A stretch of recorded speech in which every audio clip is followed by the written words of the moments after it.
This article is part of the History of Rail Transport by Country series. Australians generally assumed in the 1850s that railways would be built by the private sector. Private companies built railways in the then colonies of Victoria, opened in 1854, and New South Wales, where the company was taken over by the government before completion in 1855 due to bankruptcy. South Australia's railways were government-owned from the beginning, including a horse-drawn line opened in 1854 and a steam-powered line opened in 1856.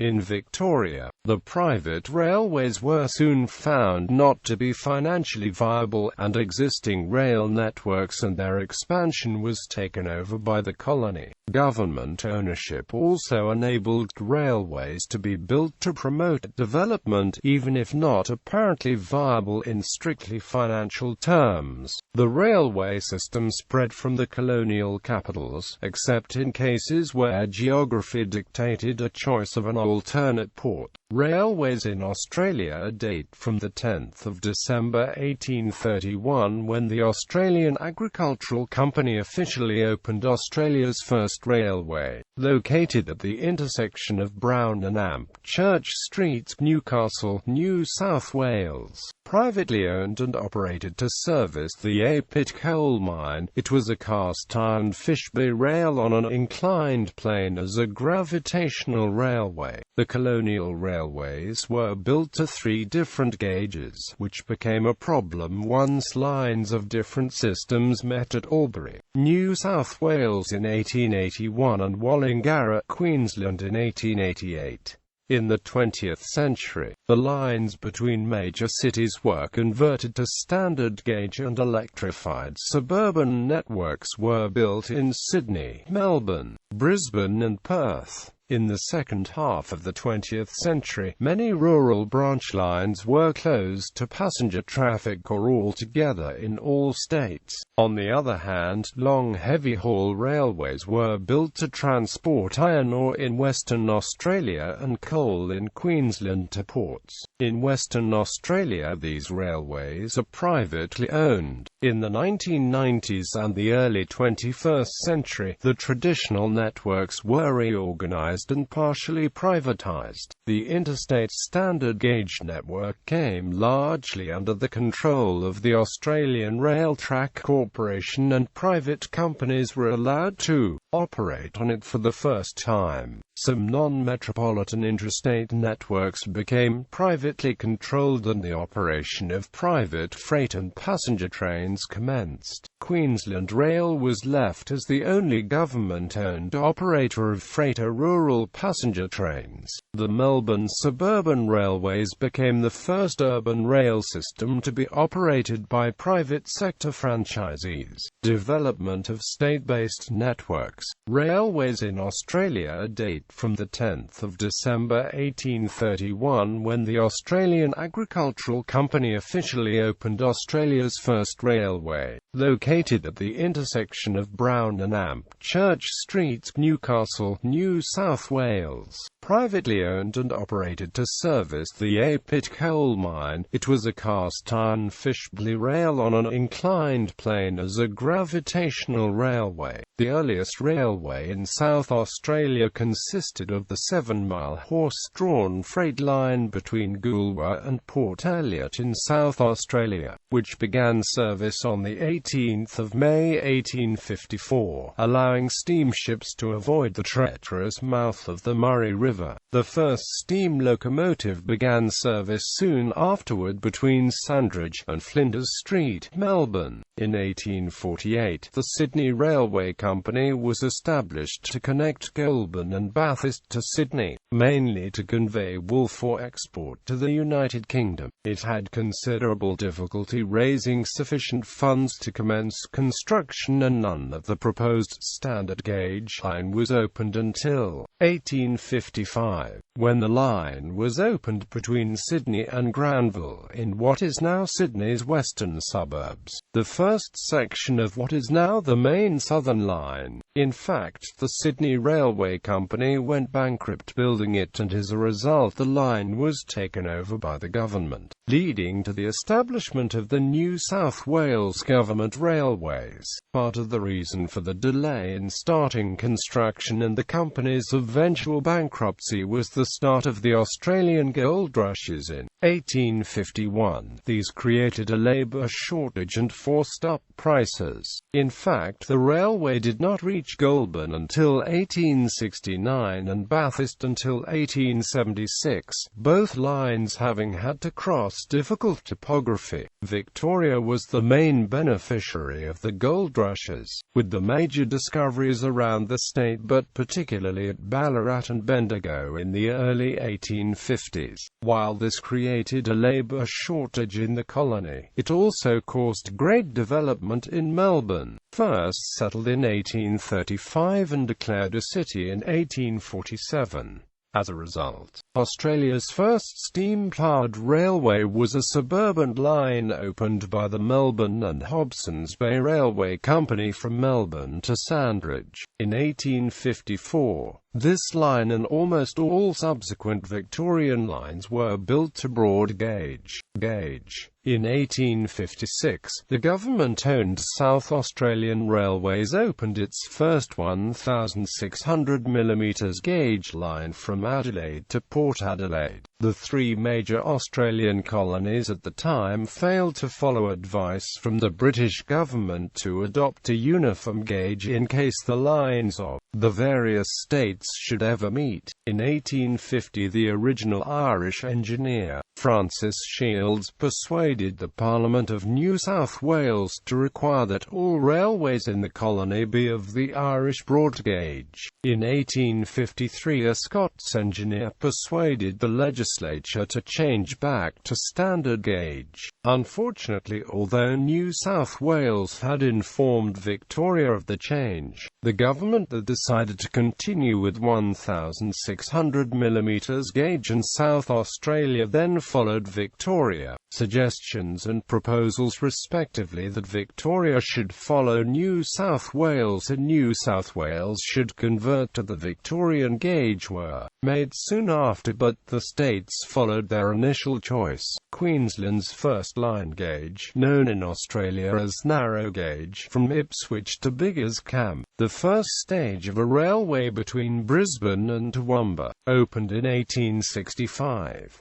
This gauge was intended to save money and was subsequently followed by Tasmania and Western Australia. As a result, in the middle of the 20th century, Australia had almost equal amounts of each gauge. Tasmania's first 1,600mm gauge line opened in 1871 from Deloraine to Launceston and was converted to 1,067mm gauge in 1888.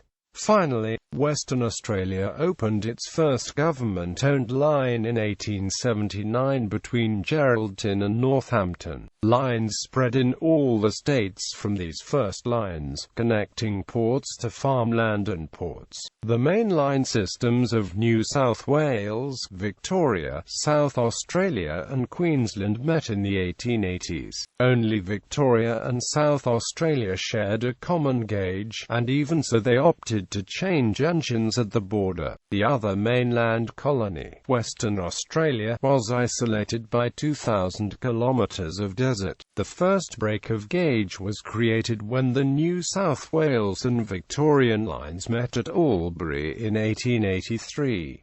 The railways of Victoria and South Australia met at Silverstone in 1887, but these lines were both broad gauge.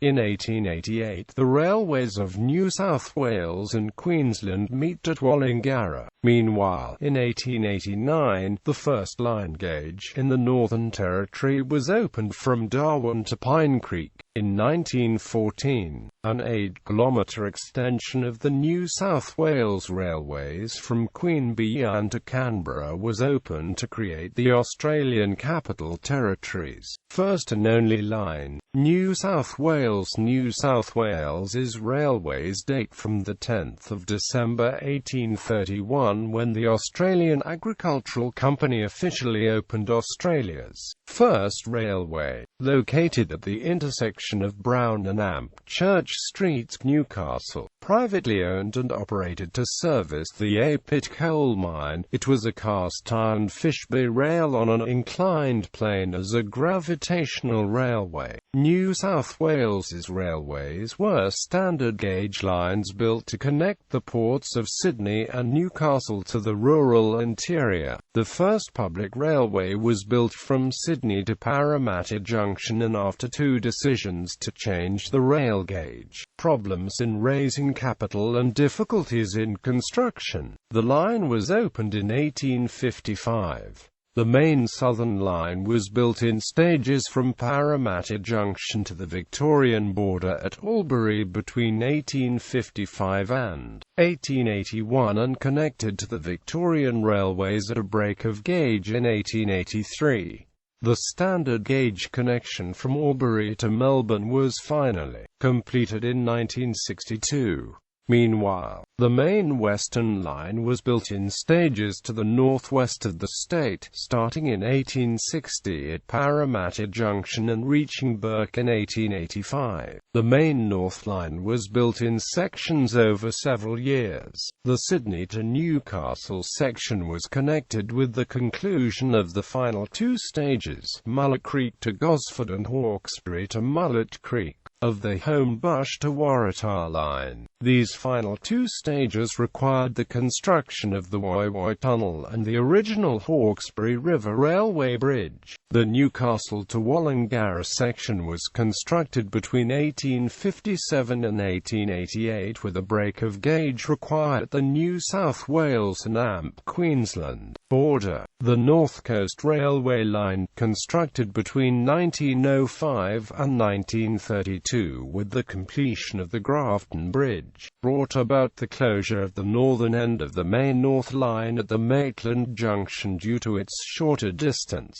The last main line, the Broken Hill line, was completed to Broken Hill in 1927, connecting with the South Australian Railways at a break of gauge. Meanwhile, branch lines proliferated over the settled east of the state, including the South Coast Railway line to Wollongong and Bomaderry, completed in 1893. In 1926 work began on electrifying Sydney's urban railways, and connecting them together via new lines. Victoria's first railway was a suburban railway opened from Melbourne to Port Melbourne in 1854.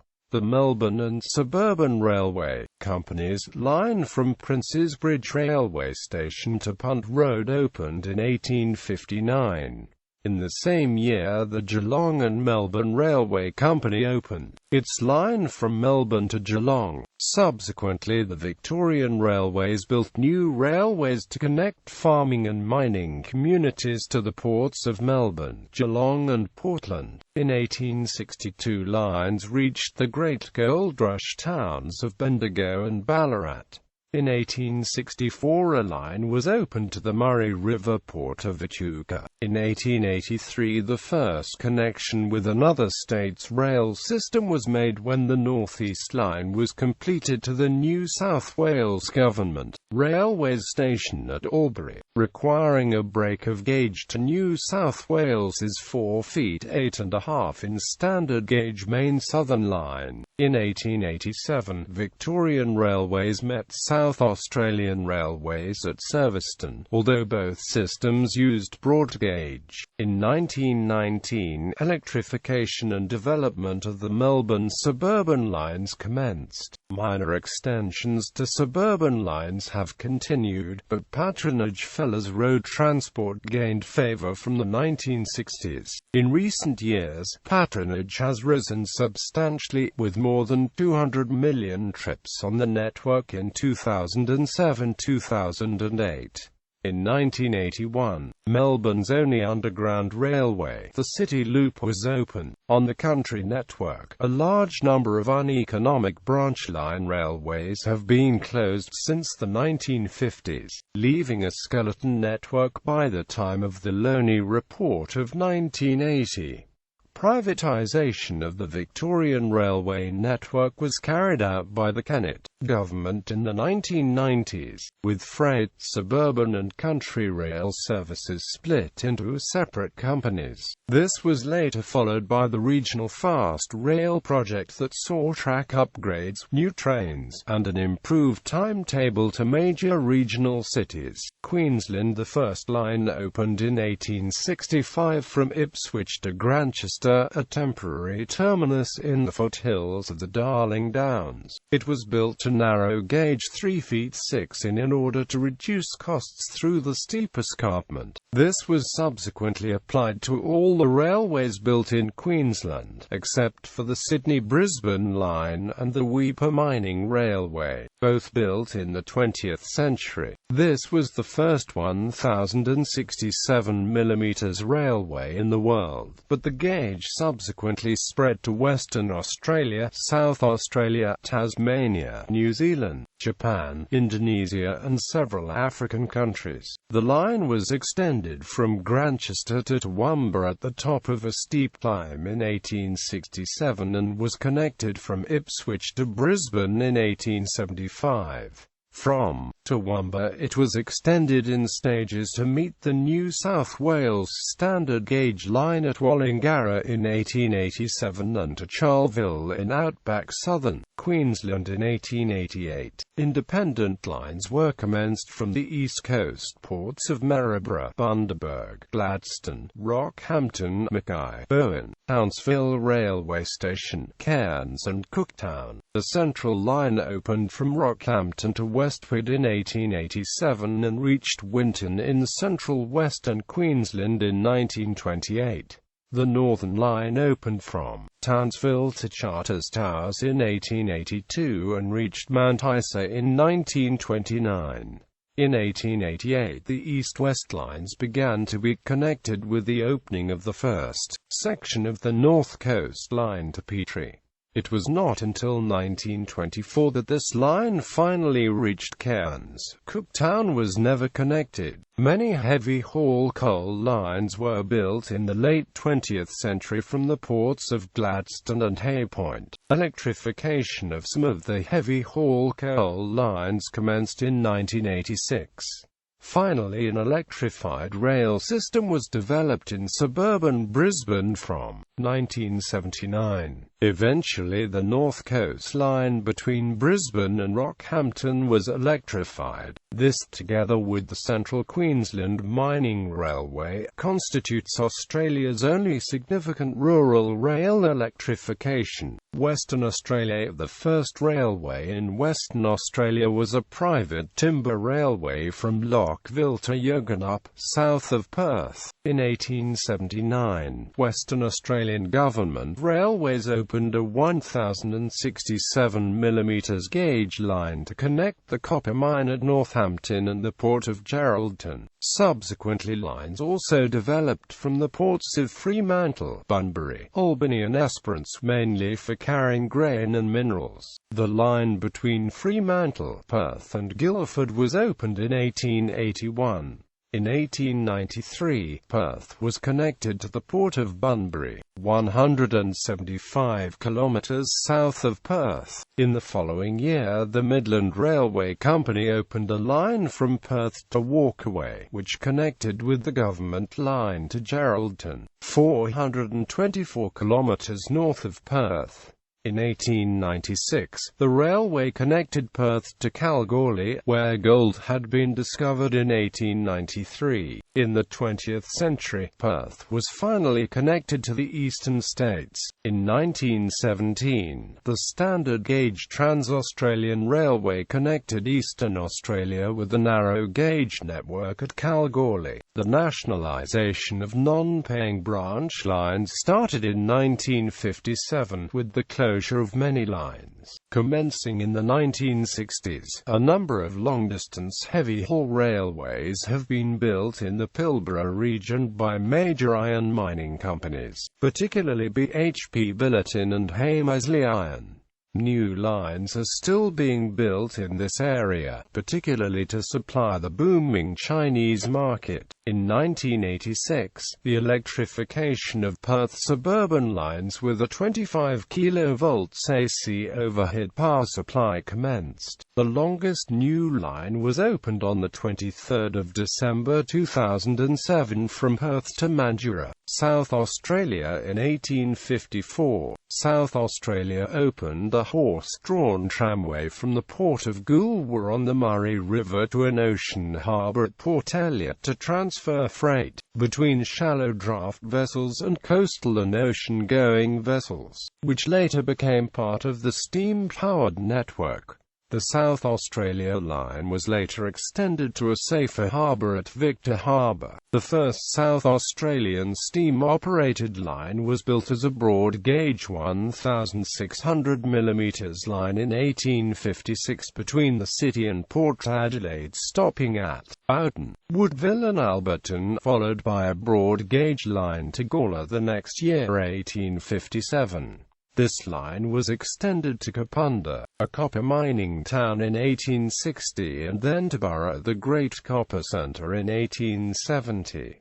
Gradually, a network of lines spread out from Adelaide, Port Wakefield, Bollaroo, Port Broughton, Port Augusta, Kingston Shea, Beachport, Whyalla, Port Pirie and Port Lincoln. Some of these were built initially to carry ore, particularly copper. Some lines later carried freight from the Murray River and grain from the Broadacre lands. All but the lines radiating from Adelaide were initially narrow 1,067mm gauge lines. The first narrow gauge line was completed in 1870 from Port Wakefield to Hoylton, but was soon upgraded to broad gauge and extended to Blythe, the station nearest the township of Clare. The first interstate connection was completed in 1887, when the South Australian and Victorian broad gauge railways met at Serviceton. In 1888, a narrow gauge line was opened from Port Pirie to Broken Hill, with a connection at Peterborough to Adelaide. The broad gauge line was completed from Adelaide to Tarawa in 1880.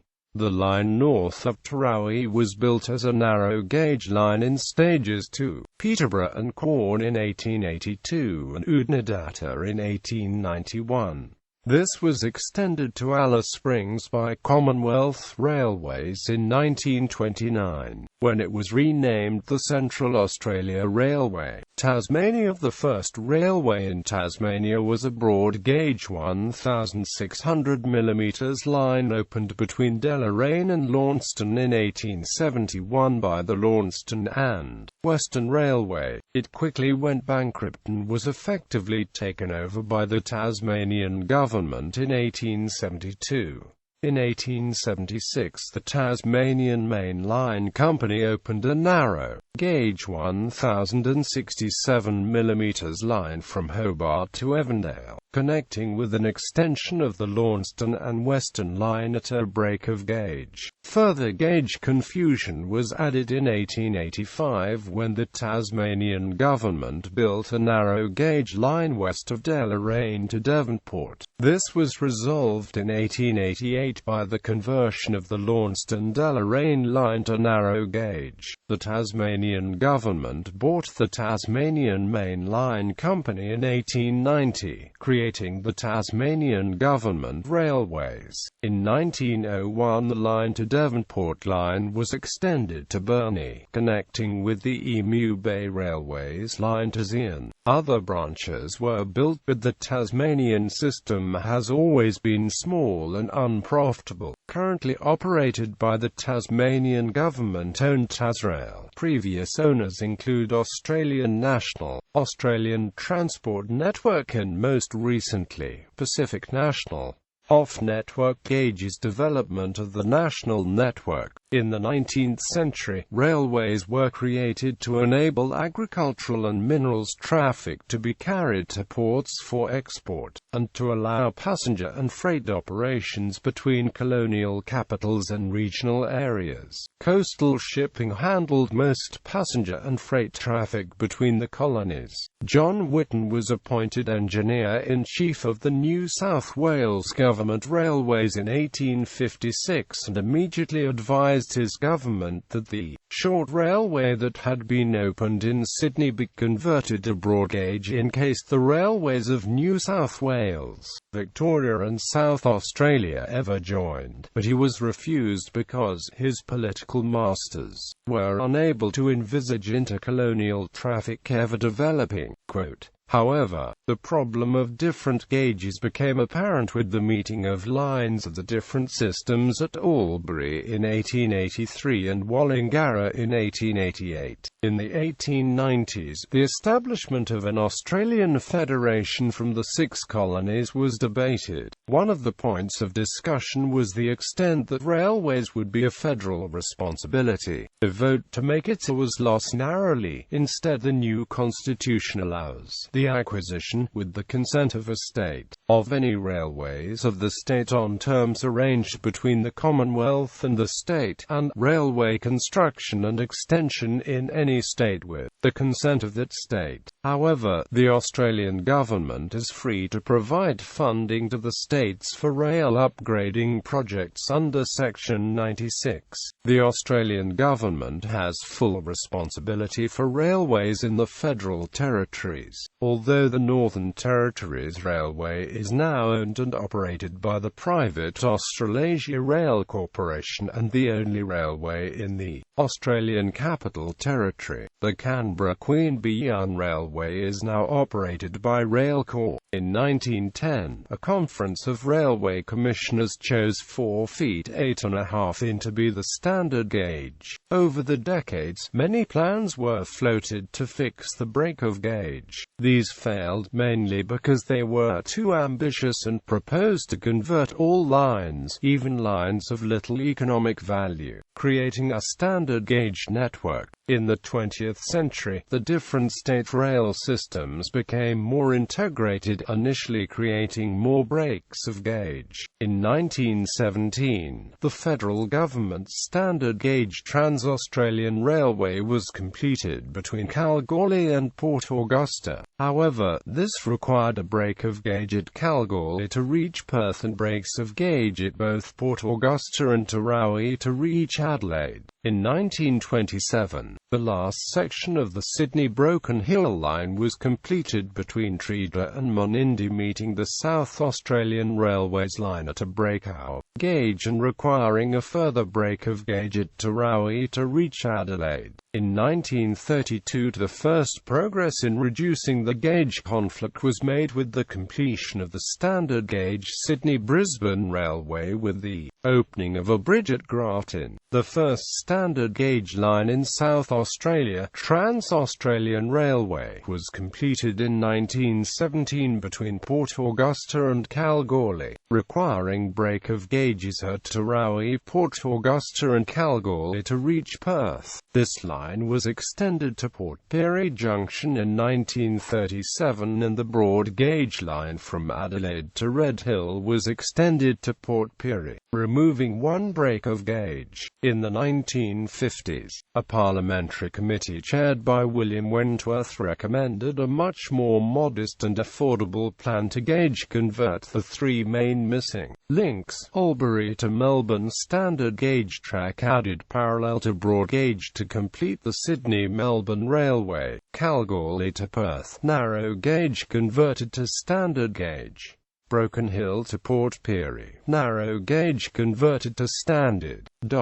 In 1962, the Albury to Melbourne standard gauge line was opened, completing the Sydney-Melbourne Railway. In 1966, a new mixed standard and narrow gauge Eastern Railway route was completed through the Avon Valley, east of Perth. In 1968, the Kalgoorlie to Perth line was completed, and in 1969 the Broken Hill to Port Pirie standard gauge railway were opened, completing Sydney-Perth Railway. The Whyalla line was opened between Port Augusta and Whyalla in 1972. In October 1980, A new standard gauge railway was completed from Tarcoola to Alice Springs, replacing the former narrow gauge railway. Adelaide was connected to the standard gauge network with the opening of the line to Crystal Brook in 1982, and the Melbourne-Adelaide Railway was converted to standard gauge in 1995. Meanwhile, the Tarcoola to Alice Springs Railway was extended to Darwin in 2004 to complete the Adelaide-Darwin Railway. Private railways. There have always been niches for private railways in most colonies, such as timber. Private timber lines have occurred in most forested areas of Australia since the late 19th century. Mining. Private iron mining railways alone now account for most Australian rail freight by tonnage, but private coal railways have been important since the early years of coal mining in the mid-19th century. Quarrying. Major factory sites, such as steelworks. Temporary lines at construction sites. Agriculture, especially the sugar industry. Timber railways. Most timber railway operations across Australia were transitory, only existing for the time that timber was extracted. Some lines were moved regularly to the areas of forest to be exploited. A few 19th-century operations were horse-hauled, but most were steam-powered. Very few timber railways lasted into the 1960s with the advent of more versatile and stronger road-based haulage. Mining railways. Starting in the 1960s, 4 heavy-duty railways were developed in the Pilbara region of the far north of Western Australia for the haulage of iron ore from several mines to the nearest ports. These railways are isolated from each other and from the national system, carrying no other traffic. The very heavy traffic on these lines, up to 100 million tons per year, push wheel rail technology to its limits, and has resulted in considerable research and development that has been of value to railways worldwide. These iron ore railways are all 1,435 mm gauge, and started off using American standards for track, locomotives and wagons. In 2008, the Fortescue Metals Group commenced operating a 5th iron ore railway in the Pilbara. The railway lines are Hamersley and Amp Robe River Railway, Mount Newman Railway, Goldsworthy Railway, Fortescue Railway.